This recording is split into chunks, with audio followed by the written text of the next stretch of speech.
What's good, everybody? It's your man DL saying, how y'all doing, man? Happy Sunday out there, bro. It is April 13th, if I'm not mistaken. Start saying the date.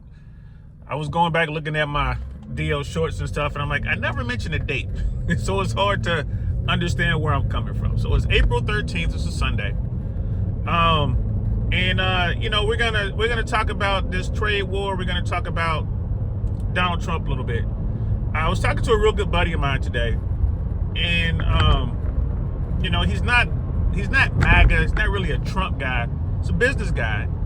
And we were having a good conversation. And I would say that the two of us are probably 85-90% aligned with a lot of our views when it comes to dating, when it comes to the laws with respect to like family law and stuff like that. When it comes to the sexual marketplace, like manosphere stuff, RP stuff. We're like right there, we're aligned. But we don't agree 100% on everything. And so we're talking about Donald Trump, the trade war, the tariffs, and the fight with China. And our big thing is, I don't believe that there was a plan for any of this. I don't believe that Trump has a plan. And my buddy believes that he does have a plan. Like, no, there's a plan, that he knows what he's doing, and he made his case. And boy, I tell you what, I hope I'm wrong. I really do. I hope there's a plan and I just can't see it, or there's, whatever. But what I'm seeing is just fire from the hip. This is what we're doing today type stuff, right? And, everyone talks about the art of the deal now. It's about the deals. Like, oh, they're using this trade war and tariffs as a leverage tool. We're going to bring people to the table, and we're going to be able to strike a deal or a better deal or whatever. And I don't believe that's the case. And everyone's been talking about that book and Donald Trump's book, The Art of the Deal and all that. I have the book. I'm reading the book. And I'm here to tell you, based on what I'm reading so far, Donald Trump never really plans anything out. And this is why his success in business is so limited, bro. I mean, when you look at every business that Donald Trump has ever had that he directly ran, like when he was head of the operation, he's doing stuff, those businesses failed. So I'm looking at what's going on now based on what I'm reading in the book, and it's like, nah, man, this is how he gets down. There's no plan. He likes to go on instinct. Instincts. He's just doing whatever it is he's doing. So the thing that's really troubling me right now is all the talking heads out there, the money guys. They're saying that the rest of the world is currently dumping the dollar. People are getting out of the dollar. And what currencies are they moving into? I don't know. But they're getting out of the dollar. They're no longer investing in America. So you look at bonds, you look at the bond market, you look at T-bills, you look at with Treasury, you look at all that, and the world is getting out. You can look at Japan. I haven't had an opportunity to verify this yet, but rumor has it that Japan is dumping all of their American bonds. They're dumping all of their money. They're getting out of their T-bills. They're getting out of their bonds. And this is where America gets its money to do what America does. If Japan's doing it, you can bet that China's doing it to an extent, probably trying to hedge for this trade war. This is something that concerns me. I'm not a big money person, but I do understand how that works. I do understand what the central bank does when America needs money, how they finance all the debt, which, by the way, America is paying. We're right at $1 trillion a year in interest alone on the current debt that America is carrying, our deficit, bro. $1 trillion America has to pay just on the interest alone. It's crazy. And the current administration wants to raise the debt ceiling. There's not a lot of talk about lowering costs. This tax break, this big beautiful bill thing that includes this tax break, which is great for the people who have, but for the people who don't, not so much. That's an unfunded mandate. So they're gonna, that's gonna be gone. So we're not getting the money. Money's not coming in. With all of the Doge cuts, right? All of the cuts, when you look at what's being cut, like the IRS is charged with getting the revenue. They're gonna have a hard time getting money out of people because there's not enough of them. So there's problems on top of problems that are just brewing out there. Man, it's crazy. And as you guys know, I'm retired. Everything that's going on right now has really hit me hard.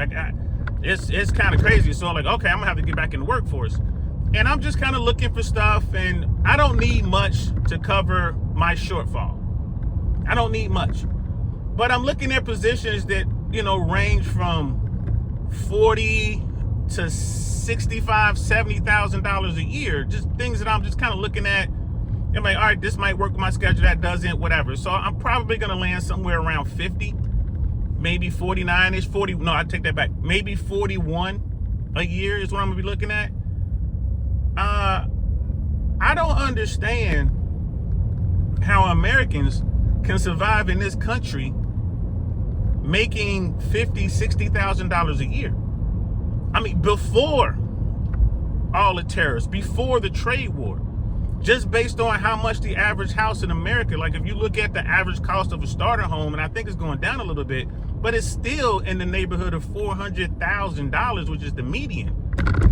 How are you gonna buy a house that's $400,000 when you're making $60,000 a year? Have you guys looked at that, like after taxes? If you're making $20 an hour, that's roughly $41,000 a year, gross. Right, gross. That's not net. So you're looking at your gross. You're looking at you're looking at about $3,200 a month before taxes is how much money you'll be making. At $20 an hour. What can you afford? I mean, think about that, man. That's before taxes. After taxes, you're looking at maybe you're probably clearing what, $2,200 a month, depending on where you're living. How can you live on that? The average, like I'm in Central Florida, I'm in Tampa. I think in the Tampa area, I think the median rent, like for a 2-2 in Tampa, the median rental, I think is around $1,800 to $2,100 a month. That's just the apartment. That's not utilities. You haven't bought any food. You haven't put any furniture in there. You haven't paid for your cable, your telephone bill, like your cell phone. You haven't. That's just. How are you? So we have problems in America that need to be dealt with long before Donald Trump swore in for his second term. And I'm here to tell you, if this trade war leads to countries dumping the dollar, I'm driving, guys, and these people in Tampa, I swear to Christ, they can't drive. I mean, it just don't make any sense how poor. I mean, it just don't make any sense, guys. Just putting it to you right there. It just doesn't make any sense the way they drive. Anyway, my bad. That just sidetracked me right there, trying to switch lanes, and people just want to speed up and slow down just to stay in your blind spot on surface streets. Anyway, if the rest of the world begins to devalue the dollar, if our allies, our former allies in trade, decide to work without America, just cut us out, it is going to hurt America in so many ways, man. It's gonna be a complete reset. You guys gotta understand, man, we don't manufacture nothing. We don't. It costs too much money for us to build stuff in America. That's the reason why we don't make stuff here, right? It costs too much money. So, we guys are talking about bringing manufacturing back. What are we gonna manufacture? What are we gonna make? You want American-made jeans? You know how much a pair of jeans will cost when you have to pay the person making the jeans in America? You're gonna have to pay them $40 an hour to work in a factory to make the jeans, right? $20 an hour ain't gonna get it, right? $15 an hour ain't gonna get it. This is why we buy our stuff from China. This is why we buy our stuff from Vietnam. This is why we buy our stuff from India. This is why we get service and all that stuff done. But man, I tell y'all, boy, these people, man, they can't walk and chew gum, man, let alone drive the car. Jesus, jeez Louise. He had a handicap sign in the car, so maybe maybe he's having trouble. Anyway, Americans cannot afford goods that are manufactured in America. It can't be done. It can't be done. That's the first thing. Second thing, we don't have the infrastructure set up right now. It would take probably 5 years to even get the factories open. And I don't know how many billions of dollars of investment money is going to take to even begin that process. And this was the key to my argument when I was talking to my buddy. I said, look, man, I really don't believe that there's a plan. And the reason why is because none of this stuff was in the works prior to Trump taking office. If the goal is to bring manufacturing back to America, I would think that the process would already be going. We would already have investment money here. We would already have companies looking to expand and build out their factories and create the railroads. They're going to have to drive up to the factory to pick up the stuff. And there was going to be incentives out there already that the government will help these companies hire Americans and all that. And I know you guys are out here like, well, didn't you hear what Trump said? That he's gotten guarantees from these companies and he's gotten guarantees from these different countries like Japan, and they're going to invest, all this money. Okay. Those conversations and those commitments should have happened 2 years ago. 2 years ago, where we would now be looking at a 3-year process to get all this stuff done, as opposed to looking at a 5-year at best, probably closer to 7, starting right now. So I don't believe there was a plan. I honestly don't. But we're in it now.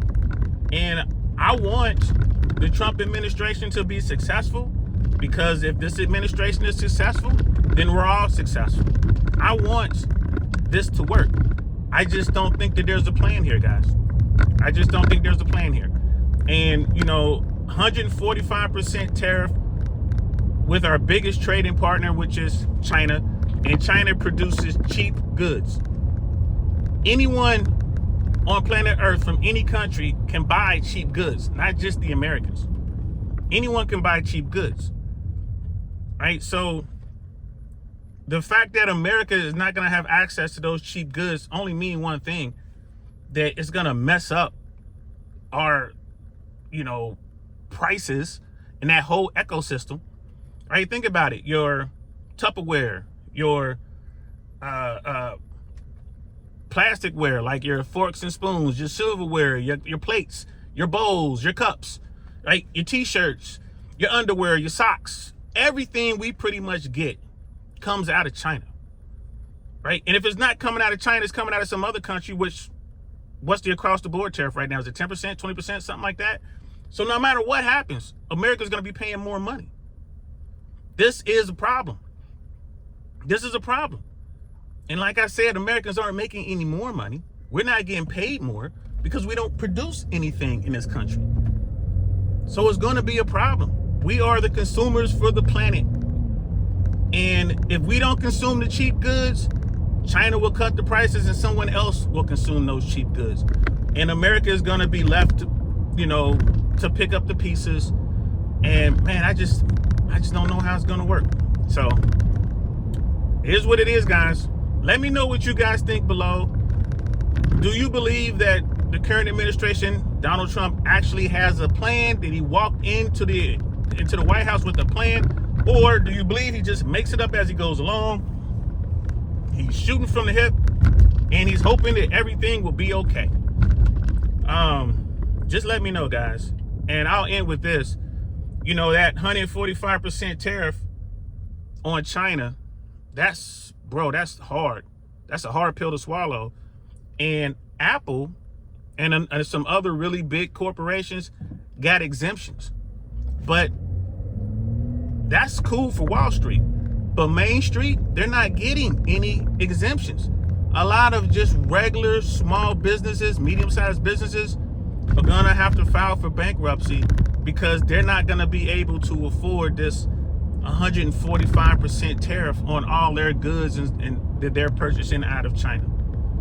So think about that for a moment. And really, for my MAGA people out there, my far left people out there, do me a favor and put your political team down for a moment. Just put the team down. Let's just come away from the team for a moment and let's talk about the country.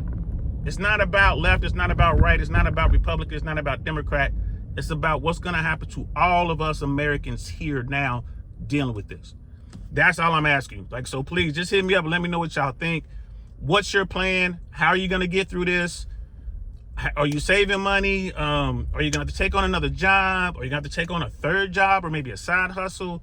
Are you spending or are you saving? And if you're saving, how are you doing it? Let me know in the comments below. Crazy times, man. I really hope that I hope the current administration does a complete 180 and just forget about this tariff war. I hope Donald Trump just wakes up tomorrow, declares victory, and then let everything go back to the way it was and try to negotiate something, which, you know, America will lose a little bit. But if we keep going down this road, America's going to lose a lot, and a lot of people are going to suffer. Next time I'm driving around, we'll talk about the housing market. It is crazy down here in Florida. It is insane down here in Florida. Like, the bubble seems to be really bursting right now. If you got money, if you're sitting on cash, yeah, like the next year or so might be you might want to come down here to Florida and start looking at properties. I ain't saying buy right now, but you might want to come down here and see what Florida has to offer, because there's a lot of people going to foreclosures and auctions and stuff like that. People walking away from their properties. It's crazy. All right. So that's it. That's all I got for you guys. Sorry it was all bumpy.